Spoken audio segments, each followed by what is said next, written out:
Vivien Leigh's life was described in many ways mad, wild, passionate, and brilliant. Her love affair with the great Laurence Olivier is one of the most storied and heartbreaking of all time, and her performances came through with all of the power of someone who had experienced some of the darkest suffering a human being can go through. It took a very special chemistry to create Vivien Leigh, a mixture of refinement, beauty, and intelligence that is rarely seen. But such a mixture is always volatile, and her explosive personality and extremely scandalous behavior have also come to define her, as has her powerful sexuality. Her husband once said, "After you've been to bed with Vivien, nothing else matters." But when it comes to Leigh, so many things about her truly matter. This is the story of one of Hollywood's darkest stars, the beautiful but tragic Vivien Leigh. To truly understand the tragic trajectory of Vivien Leigh, we must look beyond the silver screen to the fading twilight of the British Empire.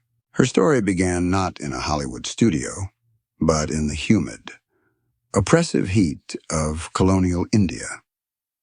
Vivian Mary Hartley was born on November 5, 1913, in Darjeeling, a place her parents had moved to escape the powerful heat of Uttarakhand. Her father, Ernest Hartley, was a stockbroker and an officer in the Indian cavalry, a man upholding the traditions of an empire that was slowly crumbling. However, the real drama lay in the bloodline of her mother, Gertrude.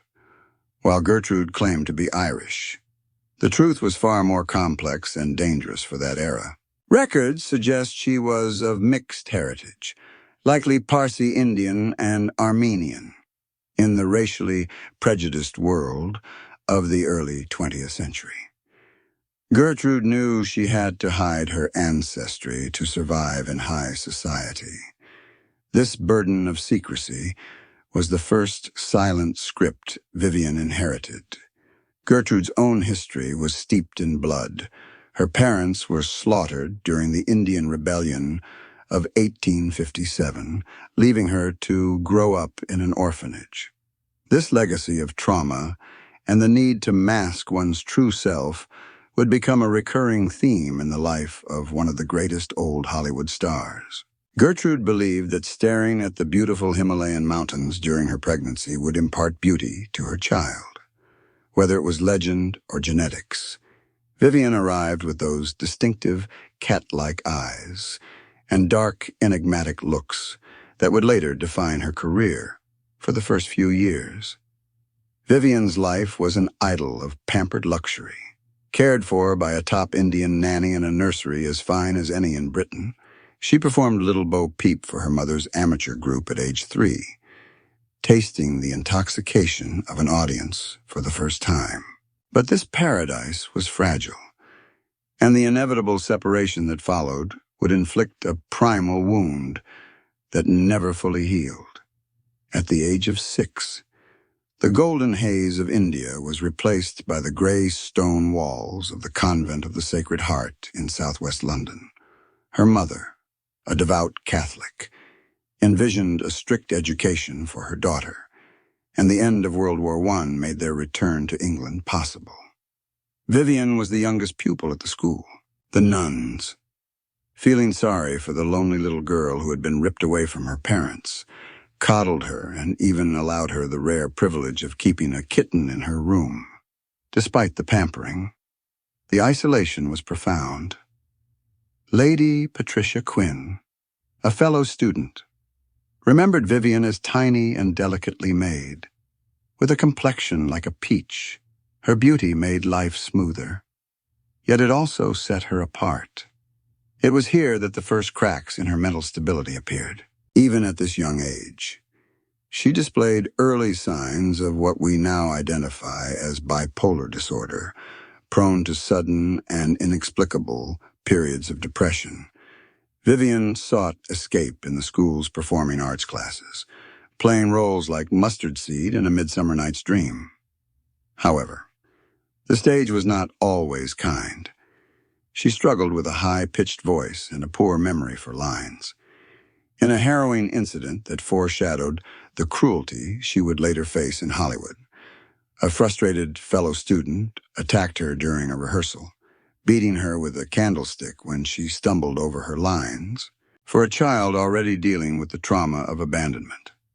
This violence linked performance with pain, teaching her that perfection was the only defense against suffering. By 1927, the Hartleys felt it was time for Vivien to see more of the world.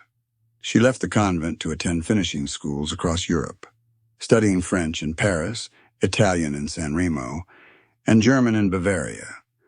Vivien later said this education gave her flexibility of mind and taught her understanding through knowing people of all types. Yet, she despised the domestic curriculum designed to turn her into a housewife.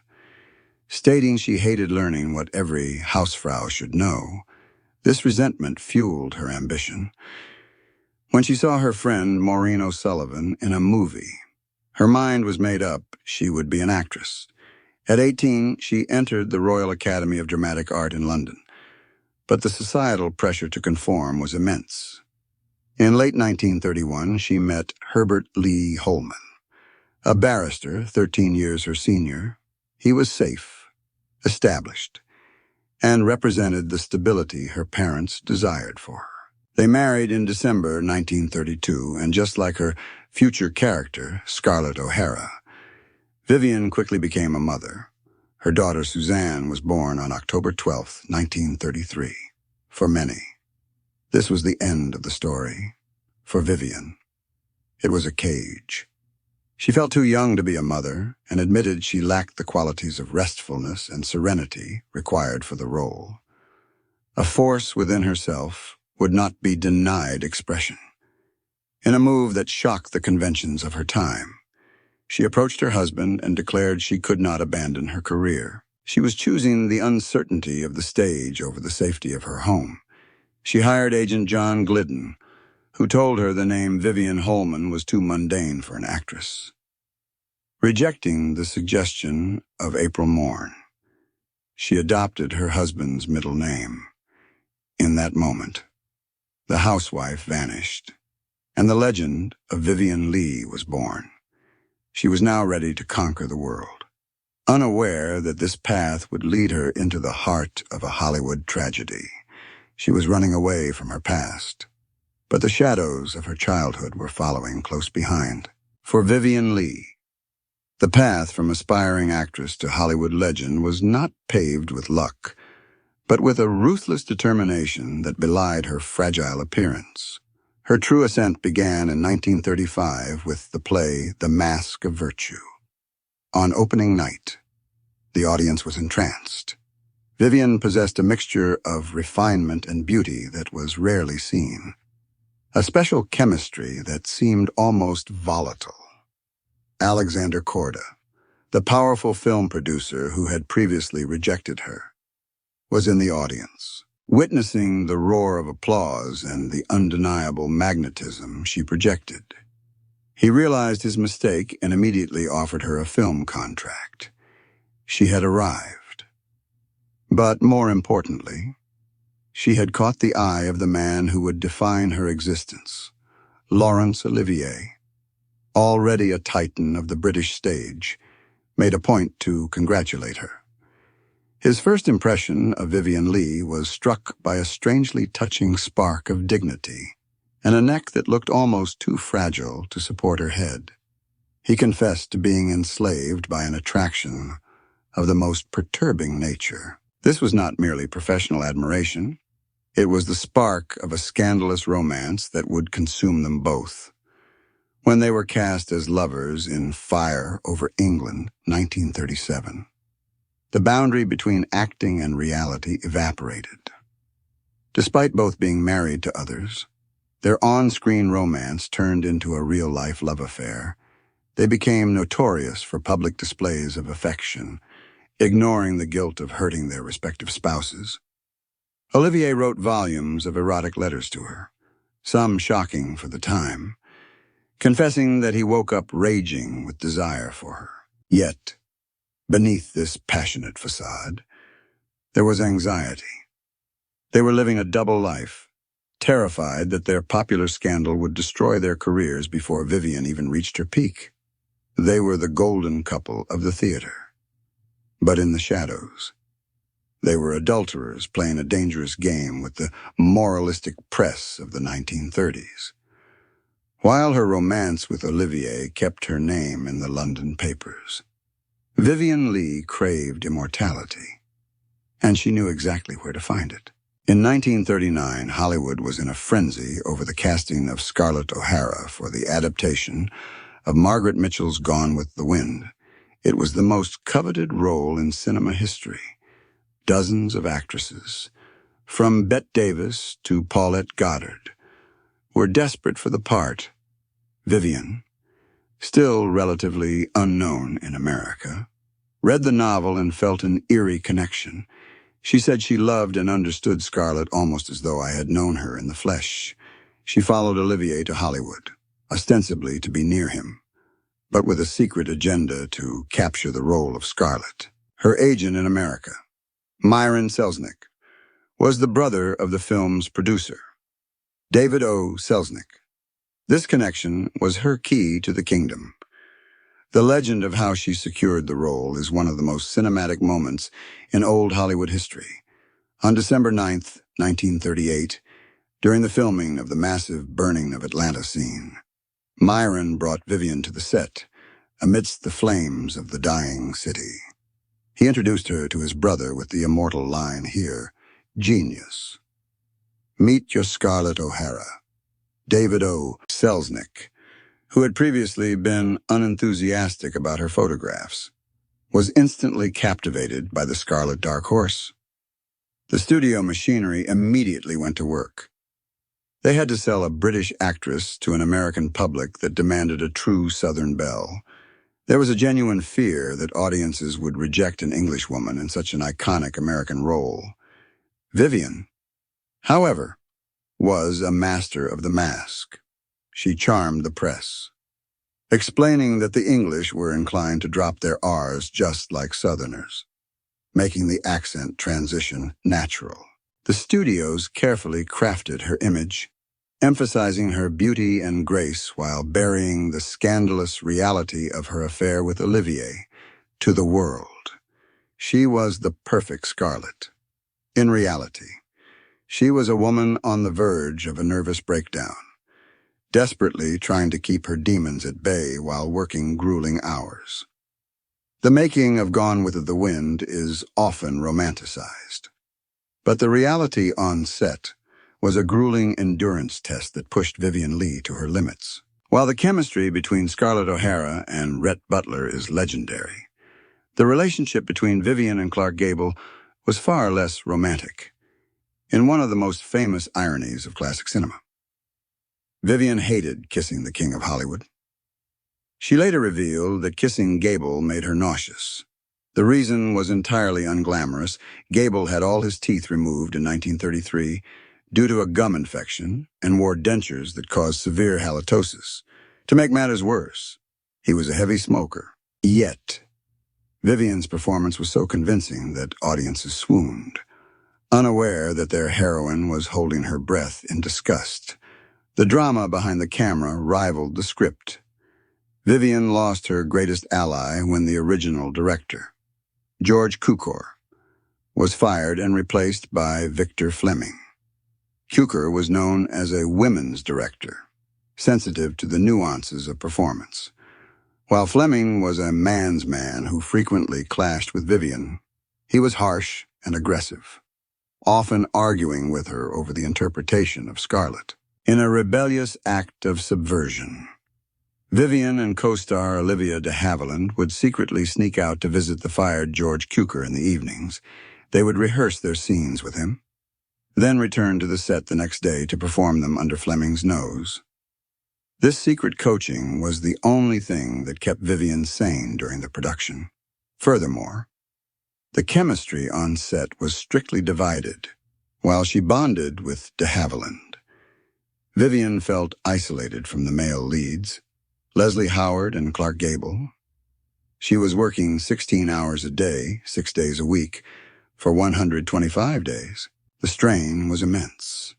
She was constantly anxious about Olivier, who was filming Wuthering Heights nearby, and terrified that her British accent would slip.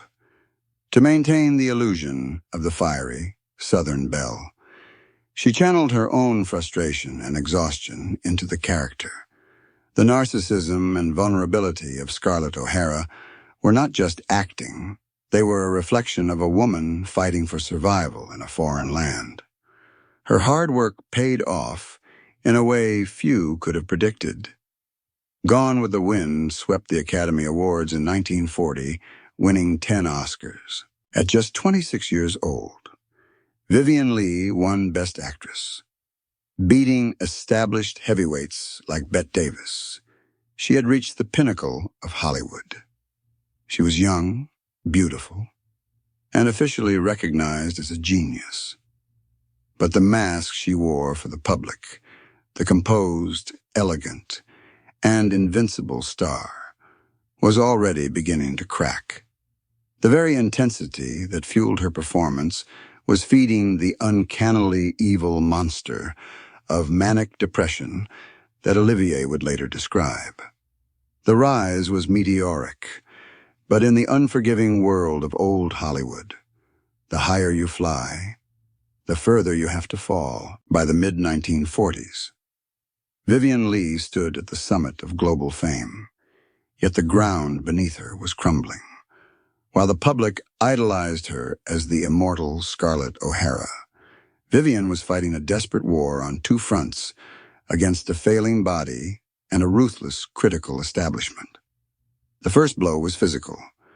During a morale-boosting tour in North Africa in 1943, she contracted tuberculosis, initially dismissed as a cold. The diagnosis was a grim sentence in an era before advanced antibiotics. The disease did not just attack her lungs. The isolation required for recovery fed the darker impulses of her mind, creating a breeding ground for depression. However, the enemies were not merely biological. As she returned to the stage, she faced a new intellectual adversary, the theater critic Kenneth Tynan. Tynan seemed to derive a cruel pleasure from dissecting her performances. He viciously criticized her role as Cleopatra, suggesting that her lack of talent was dragging down the genius of her husband. Laurence Olivier. He wrote with biting wit that her reaction to tragedy on stage was akin to mild annoyance. For Vivien, who suffered from a deep-seated imposter syndrome, these words were not just reviews, they were confirmations of her worst fears. She became fixated on Tynan's columns, memorizing his insults while ignoring the praise of others. This external pressure to prove herself worthy of being Lady Olivier created a toxic environment where her anxiety flourished unchecked. Behind the velvet curtains of their home, the romance of the century was dissolving into a nightmare. Olivier began to recognize a terrifying pattern in his wife, a cycle of manic highs and depressive lows that he described as an uncannily evil monster possessing her. The signs were harrowing. Before a performance of Hamlet, she screamed at him without provocation, only to fall into a blank silence moments later, performing perfectly on stage with no memory of the outburst the next day.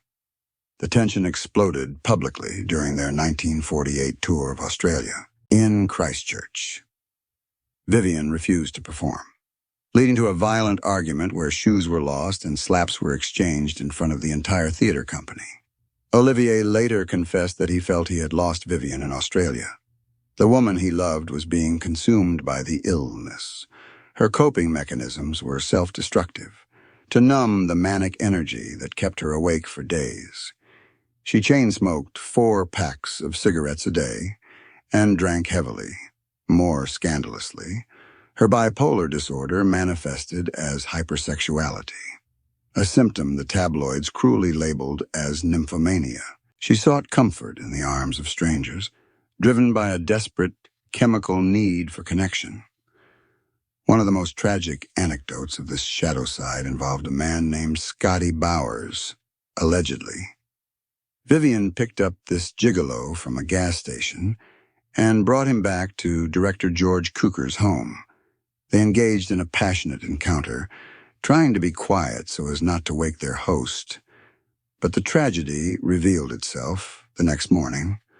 When Bowers tried to say goodbye, he found Vivien staring into a mirror, dead-eyed and dissociated. She screamed at him to leave, treating him like an intruder, only to break down sobbing moments later, begging him to return. This was not the behavior of a wanton woman. It was the cry of a fractured soul losing its grip on reality. Her most significant affair was with actor Peter Finch, Olivier's protégé. It was a relationship fueled by mutual instability and alcohol, an open secret that humiliated Olivier, but which he felt powerless to stop. The definitive collapse arrived in 1953 during the filming of Elephant Walk and Salon. The location offered heat, isolation, and disastrous consequences. With Olivier absent, Vivien spiraled completely. She stopped sleeping and began to hallucinate, unable to distinguish between her lines and her life. Her affair with co-star Peter Finch became frantic. She would call him at 2 a.m. or appear at his door wearing only a mink coat. When producers flew Olivier out to calm her, she tearfully confessed her affair. But his presence was a temporary bandage on a gaping wound, deemed too unstable to continue. She was put on a plane back to Hollywood. The flight became a journey through hell, high above the ocean. Psychosis took total command. Vivien looked out the window and began screaming that the wing was on fire. She tore off her clothes, fighting and scratching at the flight attendants who tried to restrain her. It was a scene of pure terror. The elegant Scarlett O'Hara stripping away her dignity in a metal tube at 30,000 feet. Upon landing, she was not taken to a movie set, but to a sanatorium in Surrey. Here lies the darkest chapter of this Hollywood tragedy. The mental health care of the 1950s was medieval. Vivien Leigh, the double Oscar winner, was subjected to treatments that amounted to torture. She was forced into freezing ice baths and wrapped tightly in wet sheets for hours, trapped with her own terrifying thoughts. Worst of all was the electroconvulsive therapy, ECT, without modern muscle relaxants. She was strapped down, blocks placed between her teeth to prevent her from biting through her tongue as electricity pulsed through her brain. The seizures were violent enough to leave burn marks on her temples and cause her beautiful hair to fall out. She emerged from the asylum a changed woman. She vowed never to return to such a place. But the damage was done. The system that had profited from her genius had tried to fix her by breaking her spirit. She was no longer just an actress. She was a survivor of a brutal regime, carrying the physical and mental scars of a battle she could never truly win. The machine had chewed her up, and although she would return to the stage, the Vivien Leigh who had charmed the world was slowly fading into the shadows. By the 1960s, the curtain was slowly falling on the life of Vivien Leigh, yet she refused to leave the stage. Following her painful divorce from Laurence Olivier in 1960, she confessed that she would rather have lived a short life with him than face a long one without him. The loneliness was palpable, even though she found a devoted companion in actor Jack Merivale, who promised Olivier he would care for her. However, the monster of her bipolar disorder continued to stalk her.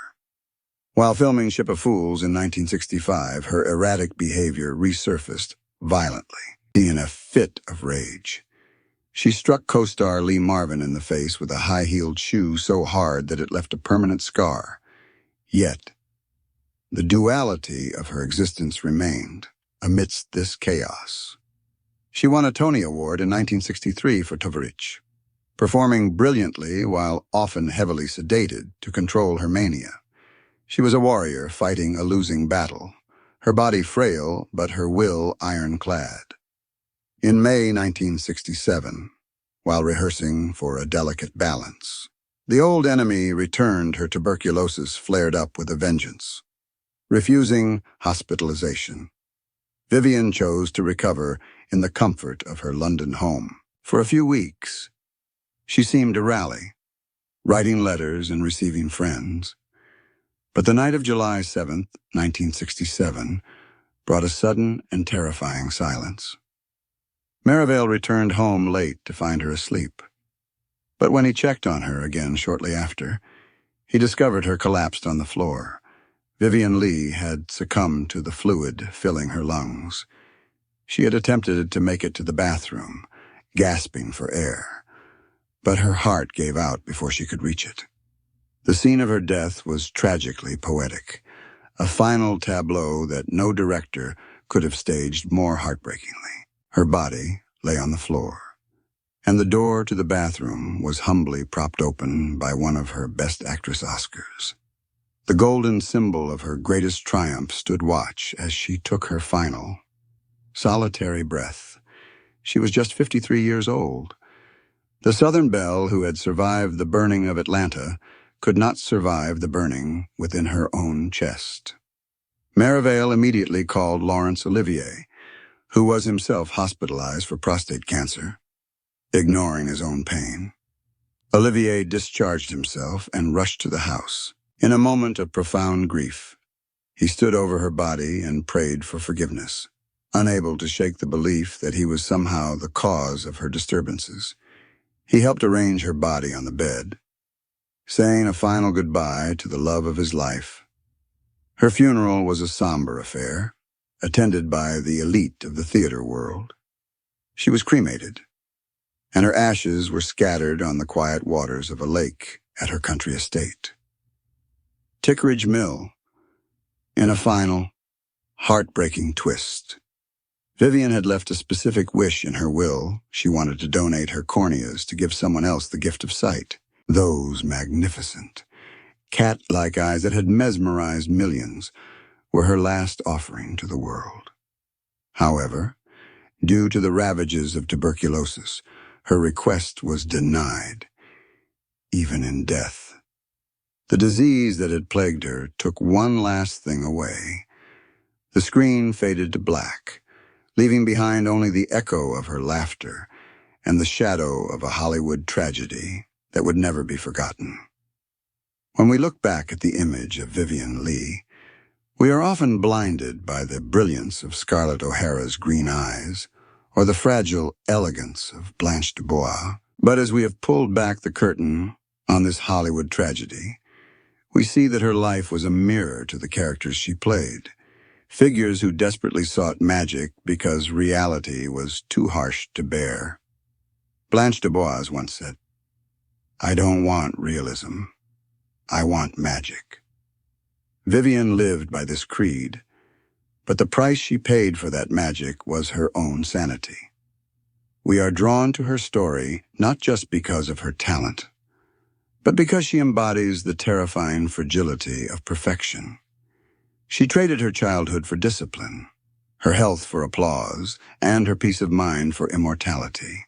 The primal wound of abandonment she suffered at age 6 never truly healed. Instead, it festered into a relentless drive to be loved by millions, even if she could not love herself. She crawled over broken glass, as director Elia Kazan once noted, not for money, but for the desperate need to excel.